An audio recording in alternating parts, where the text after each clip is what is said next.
आइए अब आपको संसद की रिपोर्ट दे देती हूं। एंटी पेपर लीक बिल ने संसद में पहली परीक्षा तो पास कर ली है। Anti paper leak bill Lok Sabha से पास हो गया है। आज उसे राज्यसभा में पेश किया जाएगा, लेकिन कल लोकसभा में बिल पर चर्चा के दौरान नेता प्रतिपक्ष राहुल गांधी ने जो बयान दिया, गृह मंत्री को लेकर जो बातें कही, राहुल गांधी ने देश के गृह मंत्री पर बिना सबूत के जो आरोप लगाए, उसे लेकर लोकसभा में कल खूब हंगामा हुआ।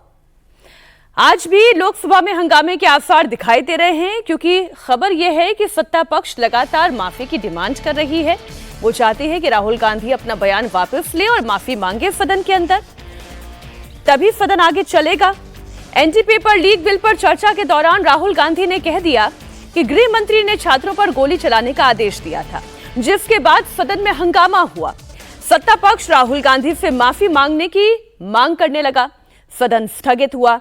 राहुल गांधी लोकसभा से बाहर निकले। संसद भवन परिसर में कहा कि या तो गृह मंत्री ने आदेश दिया या फिर उन्हें फायरिंग के बारे में कोई जानकारी नहीं, और दोनों ही सूरत में वो डिफॉल्टर हैं।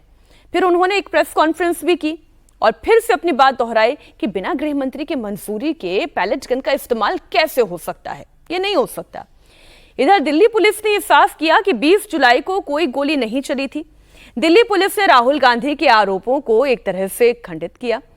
सत्ता पक्ष राहुल गांधी को छोड़ने के मूड में नहीं है, तो ये जो लड़ाई झगड़ा है वो अब सिर्फ केवल संसद तक का नहीं है, परसेप्शन का नहीं है, सबूतों का भी है।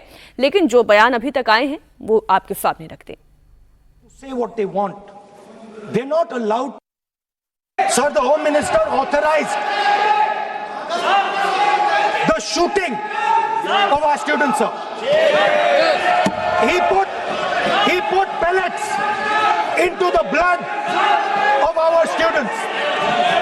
He ordered the students of India to be shot. क्या बोल रहे हैं? कौन सा ऑर्डर है? वो ऑर्डर का कॉपी आप निकाल के बताइए। आपने कहा होम मिनिस्टर ने ऑर्डर दिया है फायरिंग के लिए, आप वो ऑर्डर का कॉपी निकालिए। आप बताइए किसने आपको बताया, कौन सा ऑर्डर नंबर, किस व्यक्ति को कहा है, कौन सा अधिकारी? आप कॉपी निकाल करके सदन में रखिए। केंद्रीय मंत्री पीयूष गोयल ने भी राहुल गांधी के आरोपों को झूठा और मनगढ़ंत बताया। पीयूष गोयल ने कहा कि राहुल गांधी को माफी मांगनी पड़ेगी। जबकि कोई फायरिंग हुई नहीं है, तो किस प्रकार का झूठा आरोप राहुल गांधी जी लगा रहे हैं? उन्होंने माफी मांगनी चाहिए, सदन में माफी मांगनी चाहिए, देश के साथ माफी मांगनी चाहिए उनके झूठे आरोपों के लिए। या तो गोली चली है या फिर गोली नहीं चली है, ये जांच पुलिस को करनी है। ये जो सीआरपीएफ के अंतर्गत आने वाली आरएफ ने अगर ऐसा एक्शन किया है तो ये जांच उन्हें करनी है।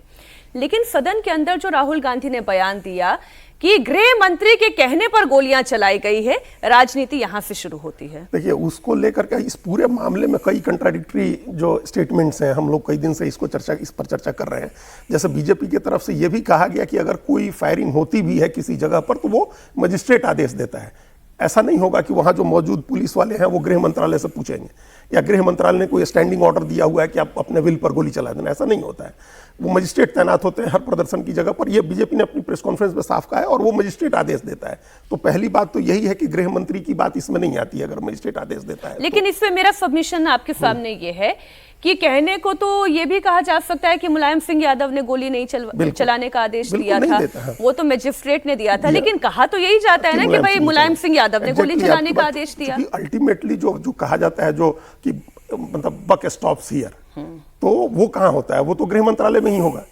जो बक स्टॉप्स हियर का जो मुहावरा चिदंबरम ने बोला था दंतेवाड़ा की घटना के बाद, तो जिम्मेदारी तो अल्टीमेटली जाएगी गृह मंत्रालय के ऊपर। लोग पॉलिटिकल डिस्कोर्स में यही कहा जाएगा कि गृह मंत्री ने गोली चलवाई, लेकिन गृह मंत्री ऐसा आदेश नहीं देते हैं। कभी नहीं देते हैं, तो ये नहीं होता है ऐसा। तो अब ये तो एक पक्ष हुआ। अभी तो यही तय नहीं कि गोली चली या नहीं चली।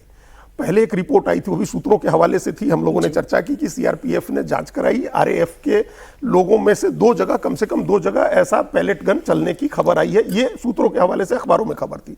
अब फिर एक रिपोर्ट आज हमने देखी, एमएलसी जो होता है, जो मेडिकल लीगल केस जो होता है एमएलसी, उसमें उसकी एक रिपोर्ट सूत्रों के हवाले से ही उसमें है कि जो घाव जो बताया जा रहा है घायल लोगों को, वो गोली का या छर्रे का घाव नहीं है। तो फिर वो क्या है जो तस्वीर अब है? सवाल है कि जिसको राहुल गांधी ने जिस साहिल लोचब को पेश किया और दिखाया कि आंख पे घाव लगी है और 1% चांस है आंख की रोशनी लौटने की, या दूसरे बाजू पर जो घाव है वो किस चीज का घाव है?